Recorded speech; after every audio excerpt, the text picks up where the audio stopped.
Baik, mungkin bagi Bapak Ibu yang belum kenal saya, nama saya Donditan. Tan itu marga. Marganya apa? Marga Sunda. Oh, marga apa? Katanya Ciben. Marganya apa? Rahayu. Oh, berarti bukan Ciben ini. Nama saya Donditan. Tan itu marga saya. Nah, kalau marga itu bahasa Hokkiennya se. Jadi saya Dondi setan gitu. Setan ya, bukan seton ya.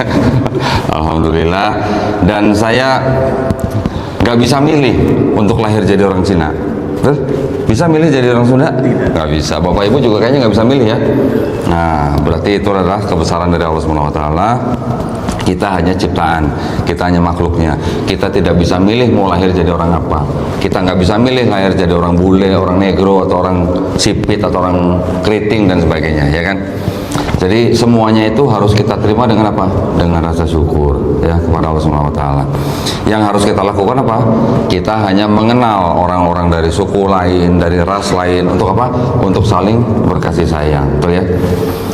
Saya juga lahir muslim sebenarnya, lahir muslim kan, hadisnya kan sahih, setiap manusia yang lahir adalah fitrah, ya kan? Jadi saya lahir juga fitrah, tapi saya sempat dikafirin sama orang tua saya gitu ya.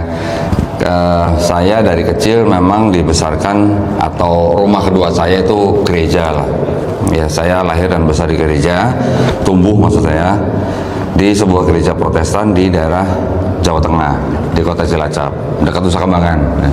Jadi kalau buka pintu rumah kelihatan Pulau Nusa Kambangannya gitu. Kita mau main ke sana juga boleh, naik truk, naik turun gitu, bisa ngeliat. Bagus sekali kok, Pulau Nusa Kambangan tuh bagus sebenarnya. Nah, saya besar di gereja, jadi dari kecil saya sudah mengenal yang namanya akidah Nasrani atau Kristen ya. Dan saya sebenarnya tinggalnya juga di lingkungan Muslim, orang-orang Islam gitu. Jadi sebenarnya kita juga sudah biasa ya. Dan saya dari kecil juga nggak pernah punya impresi yang negatif terhadap Islam, karena saya juga tumbuh besar di kampung Islam. Cuman memang yang saya pelajari adalah kitab Bible namanya. Saya sebutnya Bible ya, jangan Alkitab ya. Di dalam kitab saya itu juga menceritakan tentang ya Nabi Ibrahim alaihissalam, punya anak Ismail alaihissalam, punya anak Ishak alaihissalam, dan seterusnya. Jadi setelah saya mengetahui bahwa ternyata Islam itu bisa dikatakan adalah pengikut Nabi Muhammad SAW yang keturunan dari Nabi Ismail alaihissalam, yang Kristen mengaku keturunan dari Ishak alaihissalam gitu ya. Jadi saya nggak punya impresi negatif terhadap Islam. Saya hanya berpikir gini, orang Islam sama orang Kristen itu hanya seperti dua orang anak, lain ibu satu bapak gitulah ya. Dan saya berpikirnya kita menyembah Tuhan yang sama gitu. Karena itu yang saya baca di kitab saya. Tetapi memang kalau orang yang belum pernah melihat dari luar Bible, terus kemudian kita hanya berkutat di Bible, itu memang kita memandangnya bahwa segala sesuatu yang diceritakan dalam Bible itu benar dan tidak ada kontradiksi gitu. Karena kita tidak pernah mendapatkan apa yang di luar dari kitab itu. Setelah saya dewasa, kira-kira tahun 2007 ya, dari Cilacap kita sudah hijrah ke Jakarta dengan keluarga. 2007 tiba-tiba ayah saya masuk Islam. Memang orang tua saya bercerai waktu itu ya. Setelah beberapa tahun kemudian ayah saya masuk Islam. Saya berpikir, kok bisa ya? Mohon maaf, tadi papa saya dari ketika saya kecil bukan Kristen, papa saya Konghucu gitu ya.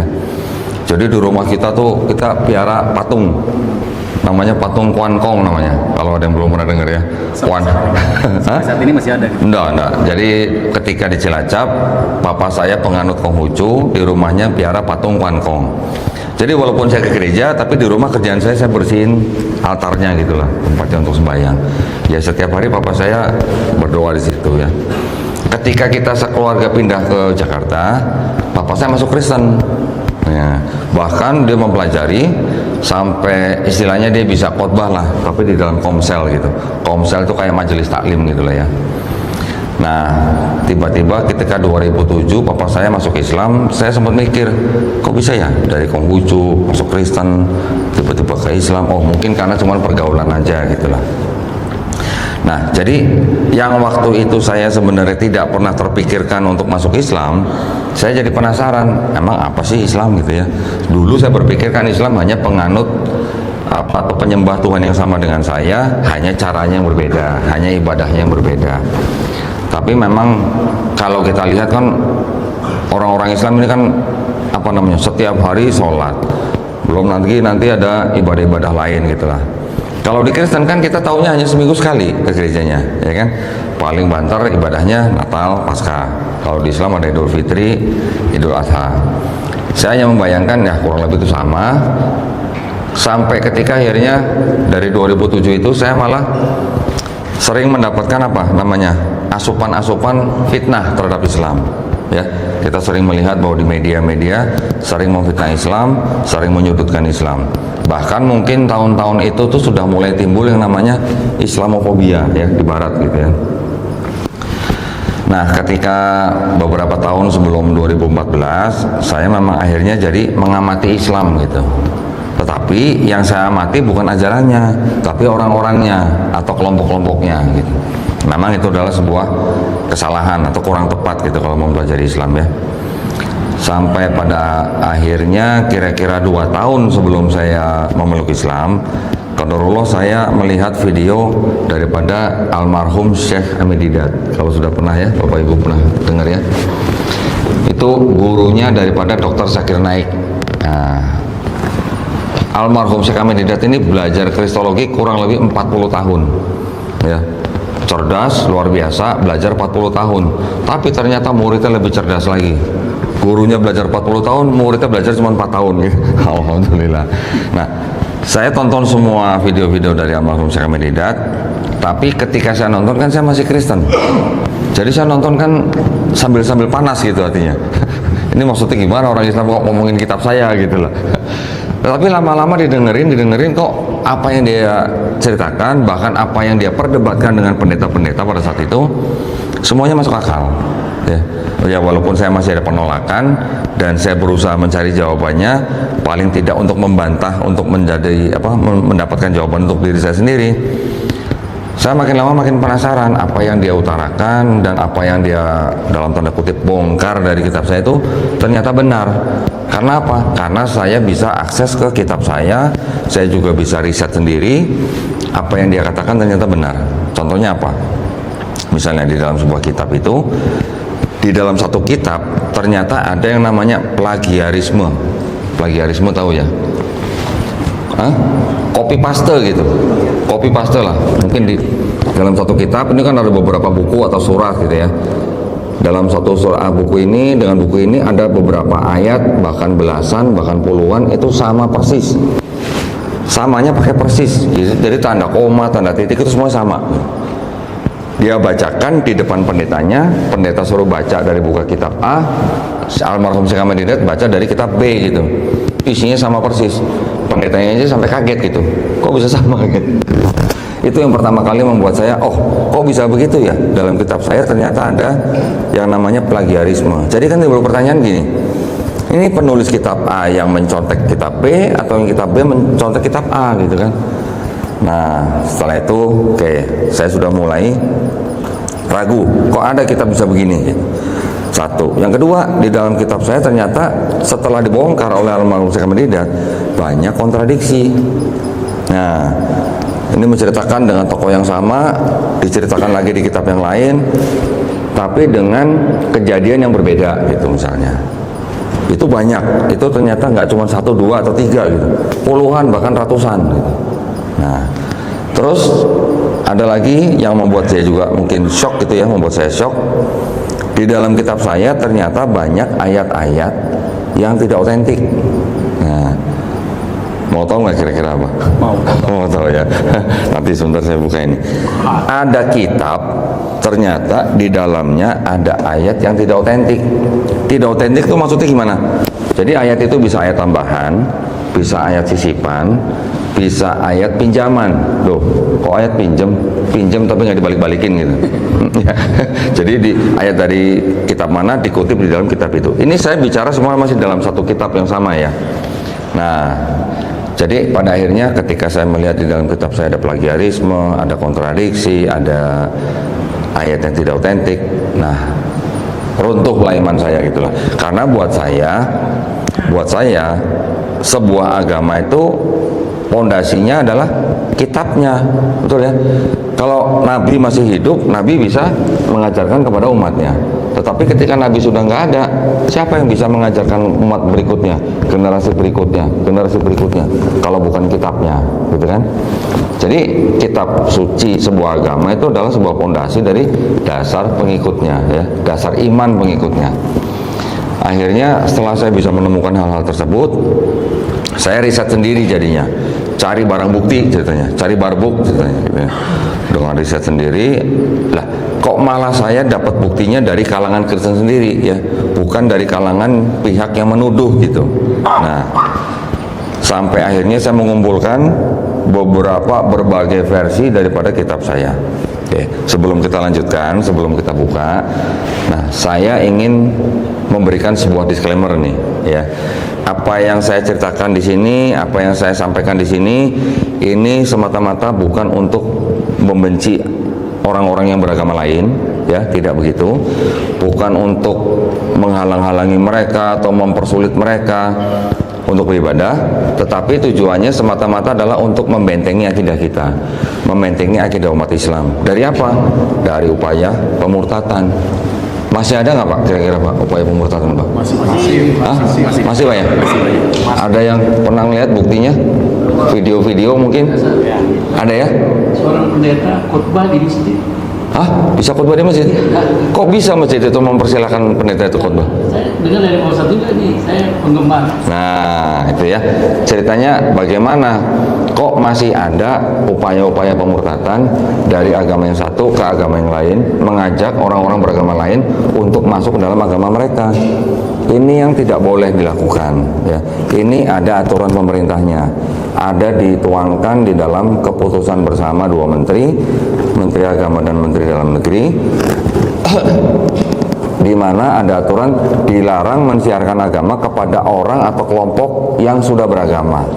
Nah ya, jadi untuk membentengi akidah kita semua, kita harus tahu dong akidahnya mereka bagaimana, gitu kan? Apakah istilahnya pantas kita menggadaikan iman kita kepada agama yang ini, gitu ya. Tujuan saya bukan untuk menjelek-jelekan, tapi saya ngomong selalu ada dokumennya, ada buktinya, gitu ya.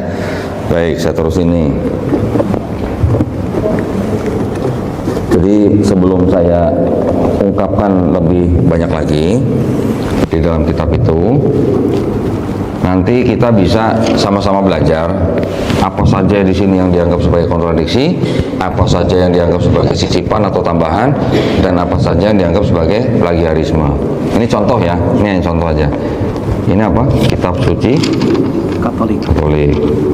Ini tidak untuk dipertanggungjawabkan. Nah, berarti Bapak Ibu nggak bisa beli ini, gitu ya. Ini dengan pengantar dan catatan lengkap dipersembahkan kepada umat Katolik Indonesia oleh Direktorat Jenderal Bimbingan Masyarakat Katolik Departemen Agama Republik Indonesia. Betul? Resmi dong? Resmi. Karena percetakan Al-Manrus ND. Di dalam kitab ini, menurut saudara-saudara kita yang Kristen, itu ada ajaran yang namanya Trinitas. Ada yang pernah dengar ya Trinitas ya? Ya, pernah dengar? Iya. Bapa adalah Tuhan, Putra adalah Tuhan, Roh Kudus adalah Tuhan. Tapi bukan tiga Tuhan, tapi satu Tuhan. Paham nggak Pak? Alhamdulillah kalau nggak paham. Ya. Bapa Maha Kuasa, Putra Maha Kuasa, Roh Kudus Maha Kuasa. Tapi bukan tiga Maha Kuasa, tapi satu Maha Kuasa. Bisa begitu. Ya, gitu ya. Tapi kita tetap harus menghormati keyakinan orang lain ya, yang tidak sekitar dengan kita. Kita tetap harus menghormati mereka. Kita tidak boleh mengganggu ya. Baik, nah ini ada contoh yang disebut dengan bukti teks bahwa di dalam kitab mereka ada ajaran Trinitas, itu diambil dari ayat ini ya. Ini namanya kitab 1 Yohanes pasal 5 ayat ke-7. Nah, minta tolong dibacain ya dari mulai 7 nih, tapi nggak usah pakai bismillah ya. Ini ya. Ya, ini nih 7 nih. 7. Sebab ada 3 yang memberi kesaksian karena sebab ada 3 yang memberi ini. Ya. Sebab ada 3 yang memberi kesaksian di dalam surga, Bapa, Firman, dan Roh Kudus. Ya. Dan ketiganya adalah satu. satu. Jadi ada 3 pribadi dan ketiganya satu. Ini yang disebut sebagai bukti teks bahwa di kitab mereka ada ajaran Trinitas. Oke. Terus sampai kata di bumi. Dan ada 3 yang memberi kesaksian di bumi. Ini kan ada dalam kurung nih ya. Ini ada dalam kurung, ini ada tanda tutup kurung, ini ada pembuka kurung ya. Ini ada catatannya nih, ayat 7 sampai 8, kalimat di dalam surga sampai kata di bumi. Nah, ini ada keterangannya nih, apa nih?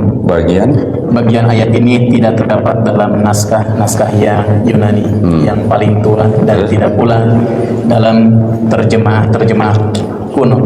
Bahkan tidak dalam naskah paling baik dari Vulgata. Terus belum selesai. Bagian ini kiranya aslinya sebuah catatan di pinggir halaman salah satu naskah terjemah Latin yang kemudian disisipkan ke dalam naskah-naskah oleh penyalin dan akhirnya bahkan disisipkan ke dalam beberapa naskah Yunani. Karenanya bagian ini pasti tidak asli. Coba diulang, karenanya? Palsu. Karena kesaksian tidak asli. Karenanya bagian ini pasti tidak asli. Tidak asli apa? Ya, palsu. Nah, Bapak yang ngomong ya, bukan saya. Gimana bapak-bapak, ibu-ibu yang sudah terbiasa dengan Quran? Kalau ada mushaf Quran, ada teks bahasa Arabnya, ada terjemahannya, kemudian ada mungkin tafsir atau asbabun nuzul di dalam mushaf itu, ada catatan kakinya. Ternyata ayat ini pasti tidak asli. Kira-kira gimana Pak rasanya? Hah? Yang mengeluarkan mushaf ini pada apa lembaga yang sah loh, yang berwenang gitu misalnya, Kementerian Agama misalnya. Kalau ada keterangan begitu gimana Pak rasanya? Nah, ini bisa ada catatan seperti ini, tetapi ini kitab bukan untuk jemaat, ya. Kitab ini hanya untuk mungkin calon-calon pastor gitulah, ya, calon pendetanya. Tetapi buat mereka, apakah hal seperti ini menggoyang iman mereka? Belum tentu, belum tentu. Jadi karena kekristenan diajarkan dengan cara doktrinisasi, maka hal-hal seperti ini menjadi kata mereka nih tidak penting gitu. Yang penting adalah mereka tetap beriman bahwa Yesus manusia itu Tuhan gitu. Tuhan yang berinkarnasi jadi manusia, yang menyelamatkan dosa manusia. Itu yang mereka pegang. Kalau dikatakan ada ini ayat pasti tidak asli Pak, nggak apa-apa, nggak penting kan ya. Yang penting Yesusnya tetap Tuhan gitu. Loh, ini iman mereka, nggak apa-apa, kita nggak boleh mengganggu iman orang. Cuman yang perlu kita ketahui adalah bagaimana akidah mereka, supaya kita bisa mencerna dengan akal dan pikiran kita. Karena kan kita manusia dianugerahi dengan akal dan pikiran. Nah, bedanya kalau di Islam, kebanyakan di dalam Quran mengajak kita untuk apa? Berpikir kan, untuk menggunakan akal dan pikiran kita. Tetapi kalau di saudara kita yang Kristen ini, akalnya ntar dulu, iman dulu gitu. Beriman dulu, baru akalnya belakangan. Kalau kita akal dulu, baru imannya belakangan gitu. Bukan berarti dalam sebuah agama nggak ada iman, enggak, tetap harus ada iman. Karena di dalam agama kan mempercayai hal-hal yang gaib gitu kan. Tetap itu harus ada iman. Tetapi, nah perbedaan ini yang menjadi dasar konsep ketuhanan di dalam kita Islam dan dalam agama Kristen. Ya, memang kita juga harus akui bahwa Islam juga agama misi. Agama misi artinya agama yang mengajak orang yang di luar Islam untuk masuk agama Islam. Betul? Betul ya? Kita juga harus berdakwah kepada orang yang belum beragama. Tetapi dalam konteks bernegara, ada aturan-aturan yang sudah dibuat oleh pemerintah. Pemerintah sudah membuat aturan bahwa kita tidak boleh mensiarkan agama kepada orang atau kelompok yang sudah beragama gitu. Tetapi kepada orang-orang yang belum beragama boleh nggak? Boleh. Ya, dan agama lain juga, yang agama misi juga boleh. Nah, bedanya Kristen dengan Islam yang sama-sama agama misi ini, bedanya apa? Nah, ini saya kasih tahu nih. Kalau di Islam kita sering mendengar sampaikanlah walaupun hanya satu ayat. Itu adalah pegangan kita untuk mendakwahkan kepada orang di luar Islam untuk menerima Islam, betul kan? Tetapi kalau di sini ada perintahnya begini nih. Nah, Matius ya 28 ayat 19 nih. Nah ini, oke, coba tolong bacain. Karena itu pergilah, jadikanlah semua bangsa muridku, dan baptiskanlah mereka dalam nama Bapa dan Anak dan Roh Kudus. Nah, apa judulnya? Karena itu pergilah, jadikanlah semua bangsa nih. Ya berarti kan semua manusia kan, untuk menjadi muridku. Yang disebut murid di sini, muridku adalah murid Yesus. Dan baptiskanlah mereka dalam nama Bapa dan Anak dan Roh Kudus. Ada 3 pribadi lagi nih, cuman nggak disebut satu nih ya. Ini juga dianggap sebagai indikasi bahwa di dalam kitab mereka ada 3 pribadi Tuhan gitu ya. Makanya ini juga dianggap sebagai bukti ada ajaran Trinitas dalam kitab mereka. Saya bisa membuktikan dari literasi Kristen sendiri bahwa ayat ini adalah ayat sisipan, bukan otentik gitu. Tetapi perintahnya jelas sekali kan, karena itu pergilah, jadikanlah semua bangsa muridku, baptislah mereka dalam nama Bapa dan Anak dan Roh Kudus. Jadi kalau belum dibaptis kan belum kelar urusannya, betul nggak? Kalau kita kan hanya menyampaikan walaupun hanya satu ayat. Dan di dalam Islam kita mengenal yang namanya lakum dinukum waliyadin dan la ikroha fiddin, tidak ada paksaan dalam Islam. Tapi kalau ini baptislah, jelas kan bedanya? Jadi kalau mau dibaptis kan belum selesai berarti urusannya, gitu. Bedanya di situ, ya. Nah, jadi kenapa Kristen memang kelihatan sekali sangat-sangat agresif di dalam menyebarkan agama mereka. Nah, di dalam negara Indonesia sudah ada keputusan bersama tadi yang nomor 1 tahun 79, itu yang sering dilanggar, gitu ya. Itu yang sering diterobos gitu sama teman-teman kita dari Kristen. Mereka tetap mendatangi orang-orang yang sudah beragama, bahkan karena Indonesia merupakan negara yang berpenduduk Islam terbesar di dunia, otomatis kan menjadi target yang sangat menggiurkan gitu kan buat mereka kan. Kita tahu sendiri bahwa agama kekristenan di Indonesia semenjak Indonesia merdeka ya, ketika itu Islam mungkin kurang lebih 95%. Ketika peristiwa G30 SPKI, Islam kurang lebih tinggal 91 sampai 92%. Ketika mulai zaman Repelita ya, dari Orde Baru dan sampai mungkin kemarin zaman Reformasi, Islam kurang lebih hanya tinggal 87%. 86, sekian persen malah ya, nggak sampai 87. Jadi kita bisa melihat dari 95 sampai 87%. Bayangin berapa persen tuh turunnya? 8% ya, kurang lebih ya. 8% dari berapa? Nah itu. Sekarang penduduk Indonesia mungkin sudah kurang lebih 280 juta. 1% aja tuh besar gitu kan. Nah, tetapi alhamdulillah sepertinya program mereka gitu ya, yang ingin dalam tanda kutip mengkristenkan Indonesia itu memang mendapatkan hambatan yang banyak, sehingga bisa dikatakan kenaikannya memang cukup signifikan ya. Tetapi boleh dikatakan target mereka itu sebenarnya menjadikan Indonesia 50% Kristen. Target mereka itu yang saya pernah dengar ya dari pemuka agama saya dulu gitu. Tetapi memang sampai sekarang belum menunjukkan hasil-hasil yang sesuai harapan.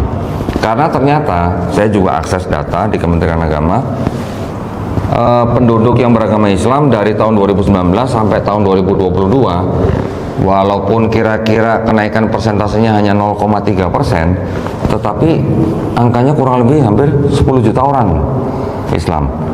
Kenaikan ya 0,3%. Jadi dari 86,7% naik menjadi 87,0 sekian persen. Naik 0,3% dengan jumlah penduduk kurang lebih hampir 10 juta. Ternyata yang Kristen dan Katolik dari tahun 2019 sampai 2022 mengalami penurunan. Jumlah penduduknya memang naik, tapi hanya ratusan ribu. Kalau digabungkan tidak sampai 1 juta orang, malah persentasenya menurun. Yang Protestan turun 0,16%, yang Katolik turun 0,06%. Jadi alhamdulillah Islam tetap tumbuh di Indonesia. Kalau nanya di luar negeri gimana? Oh jangan tanya, malah lebih kencang lagi kalau di luar negeri ya. Di Inggris sekarang udah ada apa istilahnya, Londonistan atau apa gitu istilahnya. Sebutan itu untuk menunjukkan bahwa di sana tuh Islam memang sangat tumbuh dengan pesat gitu ya. Kurang lebih mungkin ada sekitar 500 gereja di Eropa sana yang dijual dan berubah fungsi. Ada yang menjadi kafe, ada yang menjadi perpustakaan, dan tidak sedikit yang jadi masjid. Alhamdulillah ya. Di Indonesia gimana? Ya sudah mulai. Ya beberapa tahun yang lalu saya dan teman-teman iuran. Kita beli gereja gitu. Ya, waktu itu ada gereja yang dijual, kita beli, bentuknya kita nggak rubah, tetapi kita jadikan masjid. Namanya Masjid Isa Al-Masih. Alhamdulillah. Kita beli waktu itu di daerah Desa Gentan, Klaten, Jawa Tengah ya. Setelah kita beli gereja itu, kita mau beli lagi, pada nggak mau jual loh. Padahal waktu itu banyak yang mau dijual. Pada waktu kita beli gereja di Klaten itu, kita sudah dapat informasi ada sekitar 5 atau 6 gereja yang mau dijual hanya di daerah situ. Ketika satu gereja itu kita beli, sudah beli, dan kemudian jadi masjid, yang lain jadi menutup diri, nggak mau jual lagi gitu ya. Ya, mudah-mudahan nanti ya ada lagi yang kita beli ya. Nah, jadi saya lanjutkan. Ketika waktu itu saya sudah akhirnya menerima kenyataan dan bisa melihat sendiri bukti-bukti yang ada dalam kitab saya, akhirnya saya menyerah dan saya masuk Islam atau memeluk Islam tanggal 25 Juli tahun 2014 di sebuah panti asuhan. Panti asuhannya ada pondok pesantrennya, ada masjidnya. Saya datang waktu itu agak malam, ketemu dengan Pak Ustadz. Pak Ustadz, saya mau masuk Islam. Nggak ditanya kenapa, malah disuruh pulang. Pak Dondi, pulang dulu. Besok pagi sebelum subuh mandi besar gitu katanya. Niatnya begini-begini. Kalau belum bisa bahasa Arab pakai bahasa Indonesia aja nggak apa-apa. Habis mandi besar, jam 6 pagi baru datang sini. Gitu. Suruh datang lagi. Ya sudah, kata Ustadznya. Saya ikutin aja. Setelah datang pagi, sadat saya cuma disaksikan oleh anak buah saya sendiri, anak buah saya di kantor gitu ya. Alhamdulillah setelah itu baru saya belajar Islam. Tetapi belakangan saya baru ingat, itu kalau malam itu saya mati nggak jadi sadat gimana ya? Ya, tapi alhamdulillah ya, qadarullah sudah dicatat, alhamdulillah. Nah, tetapi memang mungkin Ustadz itu mengikuti pendapat beberapa ulama yang mewajibkan mandi besar dulu sebelum bersyahadat. Tetapi juga banyak pendapat juga yang tidak harus begitu ya. Di luar negeri, saya dulu menerjemahkan video-video debat di Inggris, yang di Inggris maksud saya. Orang-orang di sana berdebat di taman, oke? Berdebat kenceng. Setelah misalnya salah satu ada yang mau masuk Islam, langsung bersyahadat di situ, langsung bersyahadat. Nggak usah pakai nunggu pulang dulu mandi besar gitu, nggak usah. Tetapi kalau mereka misalnya nanti sudah bersyahadat, terus mereka nanti pulang, mau mengulang syahadatnya di masjid, itu boleh-boleh saja ya. Baik. Nah, setelah saya akhirnya bisa menjadi seorang muslim, saya sangat bersyukur. Kenapa? Ketika kita sudah kembali ke fitrah sebagai manusia yang hanya diwajibkan untuk menyembah dan berbakti kepada Tuhan Sang Pencipta kita, itu saya sangat merasa bersyukur. Bersyukurnya kenapa? Karena ketika kita pelajari lagi di dalam Islam bahwa hidayah total atau mutlak milik Allah Subhanahu wa taala. Jadi ketika saya sudah menjadi muslim, saya merasa menjadi orang yang paling beruntung di seluruh dunia. Ya, Masya Allah. Jadi saya juga merasa seperti orang yang diberikan penghargaan yang paling tinggi dari Allah Subhanahu wa taala. Untuk apa? Untuk berserah diri hanya kepada satu pencipta, tidak menyembah selain Allah Subhanahu wa taala, gitu ya. Nah, ketika kita pelajari lagi, ini untuk apa namanya? Sebagai refleksi ya, refleksi. ketika kita sudah akrab dengan Quran, di Quran kita sering membaca Quran membenarkan kitab-kitab sebelumnya yang diberikan kepada Bani Israel, betul ya? Ada Taurat, Zabur, Injil. Ini penting saya sampaikan kepada Bapak Ibu supaya kita tidak mempunyai perspektif yang berbeda-beda gitu ya. Kita sering mendengar Taurat, Zabur, Injil di dalam Quran. Taurat, Zabur, Injil yang disebut di dalam Quran adalah wahyu-wahyu yang diberikan Allah SWT kepada Nabi dan Rasulnya untuk Bani Israel pada zaman itu. Setuju kira-kira? Setuju Pak? Setuju ya? Pertanyaannya, apakah yang disebut dengan Taurat, Zabur, Injil itu kitabnya orang Kristen ini atau kitabnya orang Yahudi yang ini? Saya bawa nih.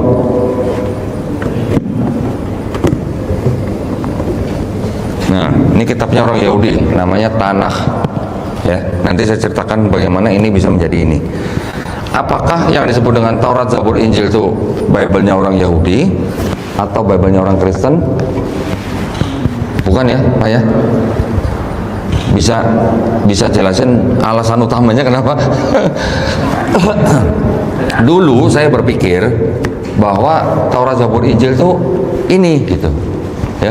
Dulu saya berpikir adalah ini, dan saya juga sering mendengar gitu kan, teman-teman kita yang Muslim, entah itu yang jamaah biasa ataupun yang ustadz menyebut bahwa ini Injil gitu ya. Dulu saya berpikir gitu. Ternyata setelah kita pelajarin ini kapan ditulis, ini di mana ditulis, ini siapa yang menulis, kapan nabi-nabi itu hidup ya, tahun-tahun berapa, abad-abad berapa, kan kita bisa baca dari sejarah. Ternyata ini bukan tulisan nabi-nabi dan rasul yang kita kenal di dalam Quran. Karena apa? Satu, beda jaraknya jauh sekali.